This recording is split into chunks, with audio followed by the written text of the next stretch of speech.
Hello and welcome to Brutally Honest Level Review with your host, NateFH, the Geometry Dash YouTube series where I give my brutally honest review of levels with no sugarcoating. And in this week's video, we will be reviewing Halberd by Natsla and The One. Remember to subscribe for more level reviews and make sure to comment what level you want me to review and I'll pick one out for the next episode.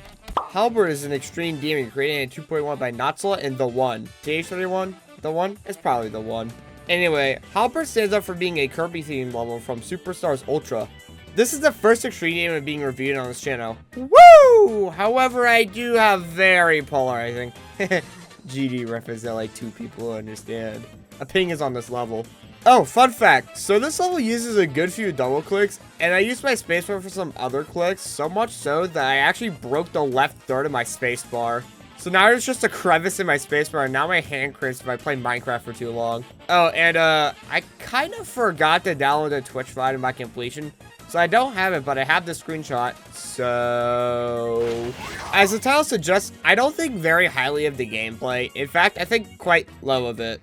So, yeah. I wish the very first part had some actual gameplay, as it kind of plays like a Rhythm Heaven level, but I guess that's a plus for some. The first part is really weird gameplay-wise, but there isn't too much that's super bad about it. In fact, it gets kind of consistent. Keyword, kinda. This specific shift click at 11% is kind of wonky. There's 2 ways of doing it. You can either hold until the next block group or try to hit the pad. Sometimes you hit this block when trying to land on the pad, and sometimes you just hit the pad anyway when you're trying to avoid it. This makes it so that you have to time the next block group input much sooner than if you were to not hit the pad, which is a little bit frustrating to say the least. Okay, so now the most egregious part of the whole level has to be these 3 dash rope clicks. There's so much that can go wrong with these dash ropes from when I played it. I would tap on the dash rope and it would do nothing. I would skip one of them and still make it through. And even if I hit all 3, I would just still sometimes die to the transition. Maybe I was doing something wrong, but these 3 clicks made it very annoying to play from zero. This ship is one of the better parts of the level. It gets pretty consistent, but it was a little weird learning for the first time. I resorted to memorizing what slopes I need to slide and click off of. Oh, and this slope for the transition doesn't go all the way down, so you can bonk your head off the last slope obstacle and die. So that's fun. This black rope part is not only the hardest part of the level, but the sync is off by a little bit, and trying to play this with the music made me click early and die on so many occasions. I had to resort to playing without music, then turning it back on when I got to the auto part after it. Maybe there was something wrong with the way I got the nog. Then it was awful trying to get consistent at this part. However, it did get more consistent after an hour or so without playing with the music. So maybe just learn it without the music and then turn it on? That plus the constant invisible speed changes made this not fun at all. There are clicks in this part which are better off being buffered, which kind of fucks with the music sync even more and makes it harder to play with the music. If the clicks themselves were a lot easier, then this part would be really fun. Thankfully, the 2 middle parts were actually pretty good and pretty enjoyable. However, you do just kind of die at this ballpark sometimes by clicking too fast, so have fun with that. This level is actually impossible in 2.2 drop. Not surprising considering the gameplay.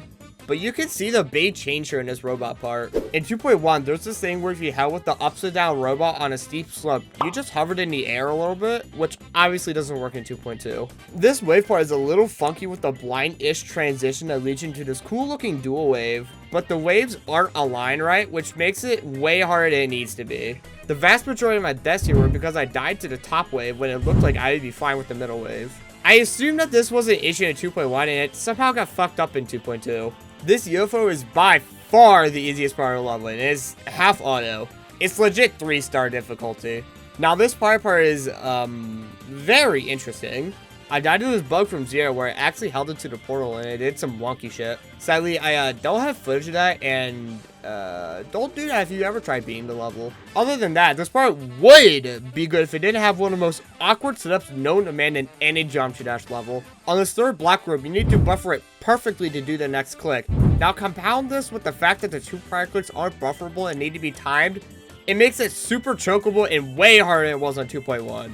At least I'm assuming. I never played this level in 2.1. The other thing to mention is that the dialogue boxes at the bottom do cover up some gameplay, but they can be turned off by double tapping to start, so it's not an issue. And this last cube is a thing. If you die here somehow, I feel like you just need to uninstall the game. Okay, so I know my gameplay review was a little negative, but hey, it's time for me to talk about the good part of the level, that being the deco. If it wasn't obvious, this level is themed around the Halberd from the Kirby series, specifically from the level Revenge of Meta Knight. The level does a very good job recreating the assets and the vibe of the Halberd, of you being in this flying warship, but it feels in a Geometry Dash level. You are first with Kirby as he lands on the ship, with you just splitting off and doing your own thing.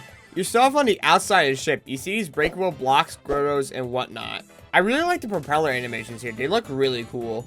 You enter the ship itself via white flash as the transition. Here lies my biggest gripe with the deco. That being, all the transitions are just white flashes. I mean, yeah, it works, but it's lazy and can easily lead to blind transitions, and feels like a merger in a Mega Collab being lazy. By the way, I also did this in my own level, ASDF level, and hate it there too. In fact, I hate basically everything about ASDF level, and will be the only time it's ever mentioned on this channel, ever. If Halberd had more clean transitions, they would feel more like a continuous level. Though the dialogue boxes on the bottom add a lot of charm, and it's my favorite detail of the whole level. Right after, you were shot outside again for a mini fight with Meta Knight. The sprite for Meta Knight is done very well, and I love how the glow option for the breakable blocks was left on. Seriously, why wasn't it turned off? It bugged me so much when playing. After you presumably tell Meta Knight that he left the oven on, the meatloaf! You presumably head to another part of the deck, then go inside to destroy the ship, or it's just Kirby doing it.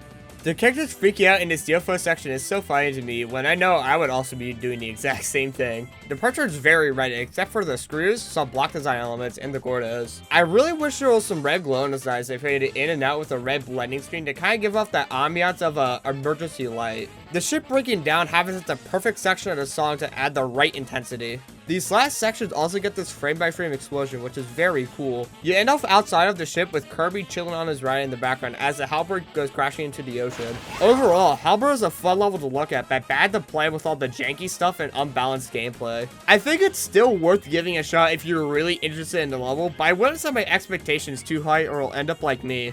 Someone who thought this was going to be a good experience, but ended up being the second worst experience they've ever had in any extreme, only beating out the ultimate phase. It's very unfortunate that this all had to happen to this level in 2.2, as I've heard that the level is very good in 2.1. Unfortunately, I'll be giving this level an overall score of 5 out of 10, with it being the most split score from gameplay to deco on a level I'll ever do.